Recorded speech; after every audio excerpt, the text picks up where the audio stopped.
Hello everyone. In the previous lesson, I introduced the Schrödinger equation and the wave function.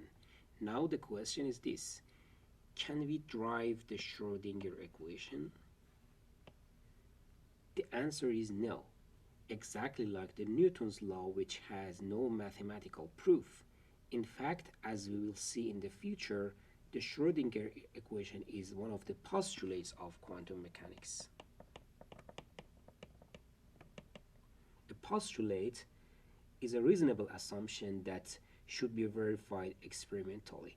Schrödinger did not derive his equation, but based on some facts, he guessed the equation, and experiments have confirmed that his equation is valid.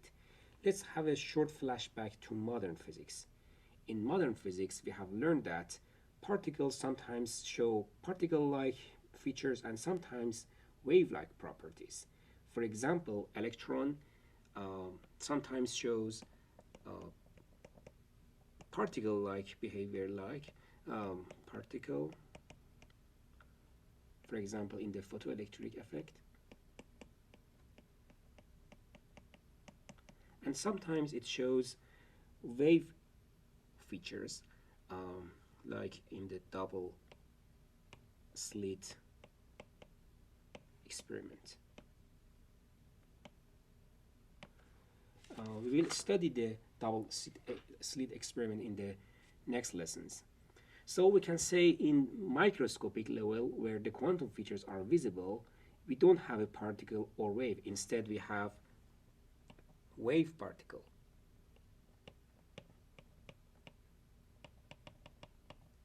So depending on the situation, this wave particle may show particle-like or wave-like features. So since sometimes it shows wave-like behavior, we may ask if it is possible to assign a wavelength for that. The answer is yes. Louis de Broglie proposed that all matter shows wave-like behavior and light exhibits wave-like and particle-like properties. He introduced the following equation. Lambda is h over p. In this equation, lambda is called de Broglie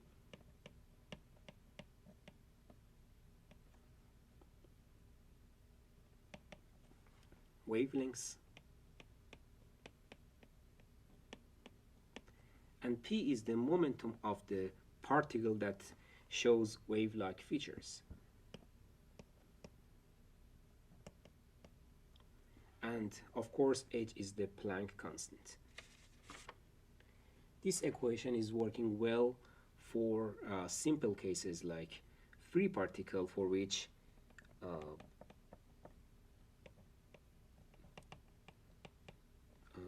dp over dt is 0, because the force on a free particle is 0. But this equation doesn't tell us what happens if we have a sudden jump in the momentum. So in that case, the force is not 0. So if we have a sudden jump in the momentum, then the wavelengths would be ill-defined. Intuitively, we guess that we need a wave equation for the quantum matter that is mathematically similar to the wave equation for a propagating wave on a string or the electromagnetic wave propagating in the vacuum. The starting point is the free particle. We still don't know our equation, but intuitively we guess that the solution, which we call wave function,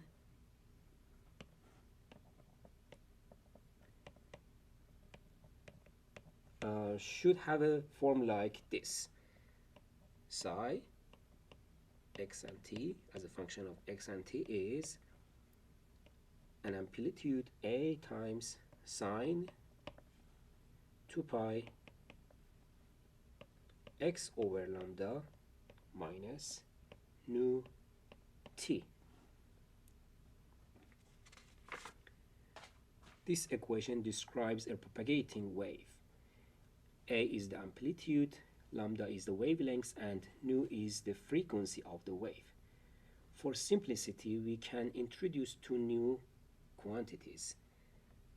We call the first one wave number,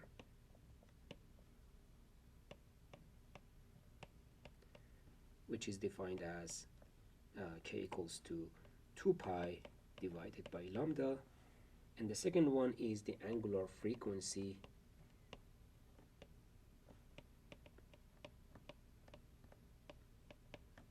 which is 2 pi nu. Also, in quantum mechanics, it is better to use the exponential forms instead of sine and cosine functions.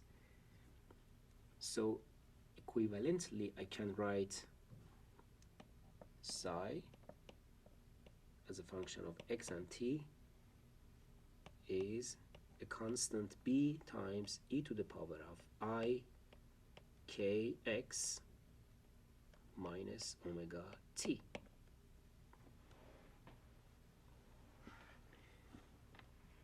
In classical physics, when we need we need a real function, we just take the real part of this solution. But in quantum mechanics, the wave function is allowed to be complex.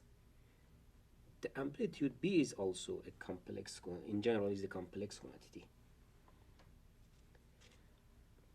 Now let me write the first time derivative and the second space derivative of this wave function for the free particle. In the we will see very soon that why I'm doing so. The first time derivative is minus I omega times b e to the power of I kx minus omega t. But this factor itself is the function, this wave function. So this would be equal to minus I omega psi x and t. The first space derivative is ik b e to the power of I kx minus omega t, which is ik psi. And similarly, I can write the second space derivative, which is minus k2 times psi. Now let's stop here and come back to the equation we are looking for. We can make four reasonable assumptions about the unknown equation. First, our equation must be consistent with these two equations. Lambda is h over p, and E, the energy is h nu, or I can write nu is E over h. So this is in fact the Einstein equation for the photons, but this can be generalized for matter waves as well. So it is valid for light as well as for matter. The second property of our wave equation is that it should be consistent with the total energy, which is, let me write it with a different color. The total energy is, in general, is summation of kinetic energy plus the potential energy.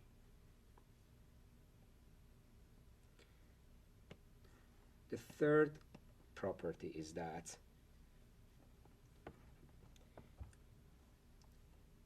the equation must be linear in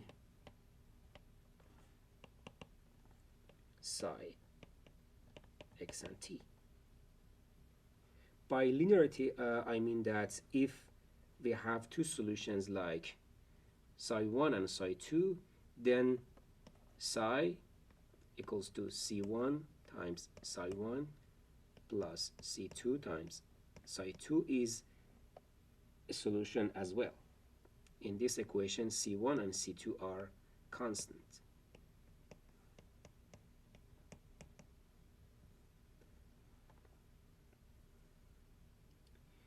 So why do we assume that the equation should be linear with respect to psi? The linearity ensures that we can add together wave functions to produce the constructive and destructive interferences. Constructive and destructive interference are well-known features of waves. So otherwise, if the equation is nonlinear, we cannot we cannot have constructive and destructive interferences. So let me write it explicitly. Linearity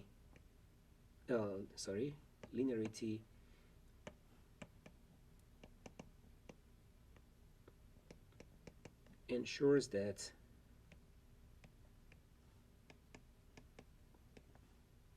we can produce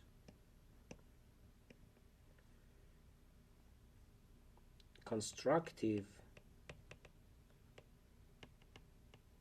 and destructive interferences.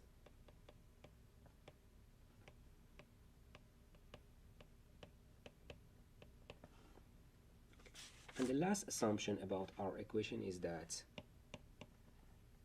the potential energy in general depends on x and t because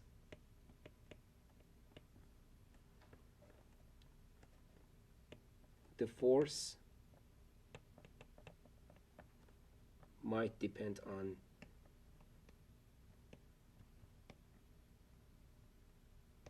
x and t.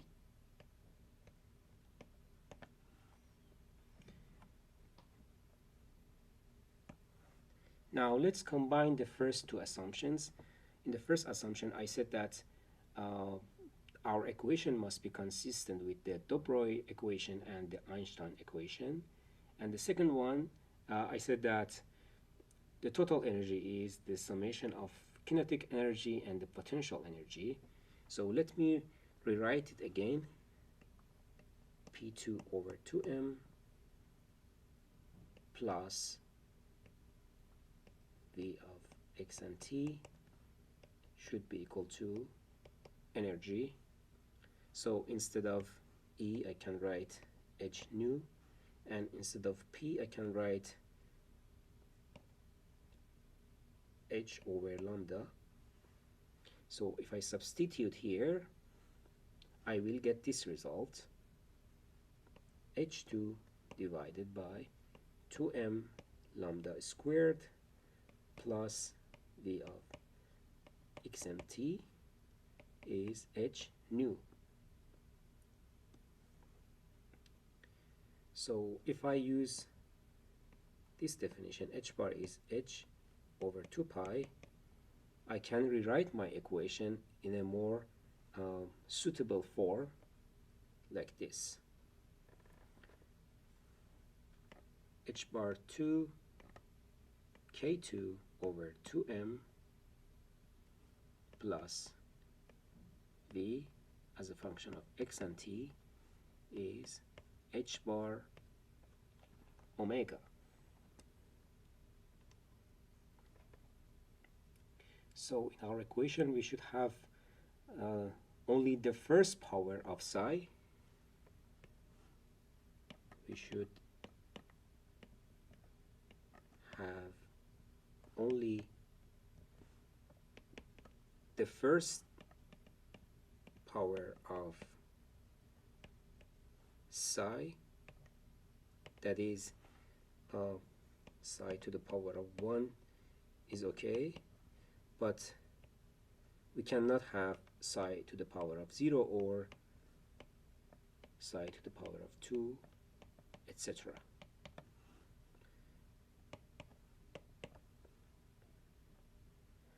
Also, you should notice that this combination that I write, the second space derivative of c psi, where c is a constant,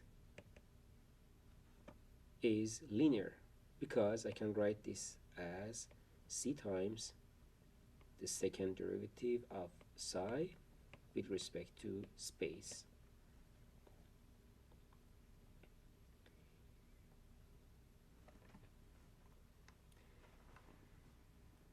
Now let's come back to the free particle. For the free particle, we know that, let me write it explicitly, free particle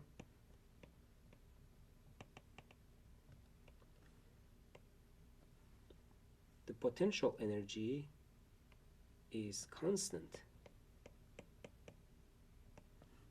which I write it as V0, because if it is constant, then minus partial derivative of v with respect to x would be 0, then it gives a 0 force.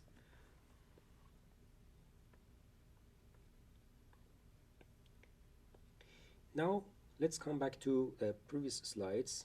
I obtained the first and second time derivatives of the wave function for a free particle.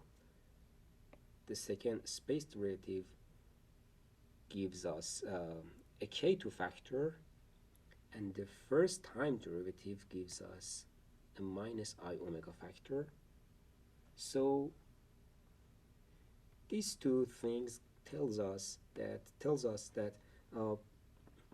the general form of our equation must be something like this: alpha times second space derivative of psi with respect to x squared plus v0 times psi should be equal to beta, the first time derivative of psi.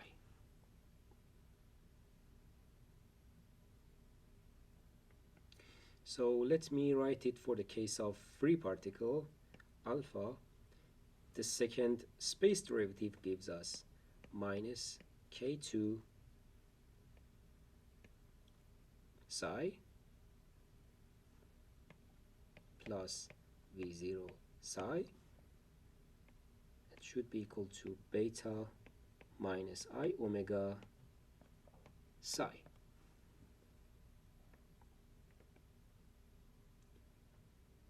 Now let's compare this equation with the previous page. I obtained that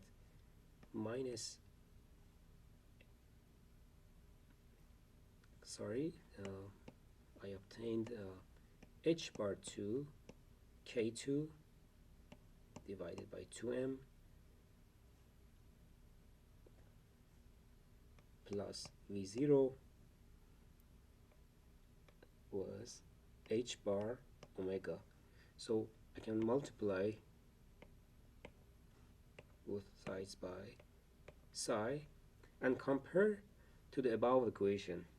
From these two, I can conclude that alpha is minus h bar 2 divided by 2m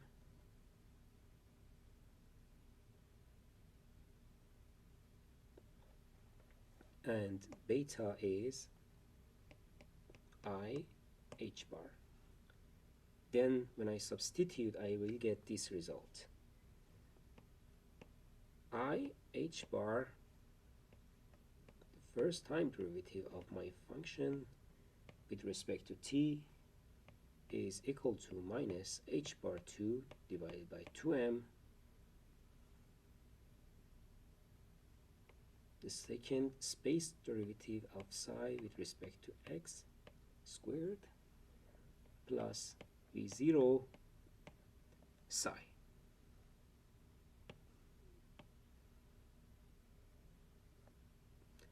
Okay, this is the Schrödinger equation for the free particle for which the potential is constant. But Schrödinger generalized this equation to the case where v depends on x and t. So in general, we have IH bar, the first time derivative of psi, is equal to minus h bar 2 divided by 2m. Second space derivative with respect to x squared plus, let me write it with a different color, v x and t psi. So this is the main difference between the above equation and this one. So as you saw, this is not a mathematical proof, but we just studied the case of free particle and we concluded that the general form of the equation might be something like this, but the confirmation depends on the experiment. And fortunately, the experiments have confirmed that this equation is valid. In the next lesson, I will discuss what is the wave function and how we should interpret it. Thank you for watching.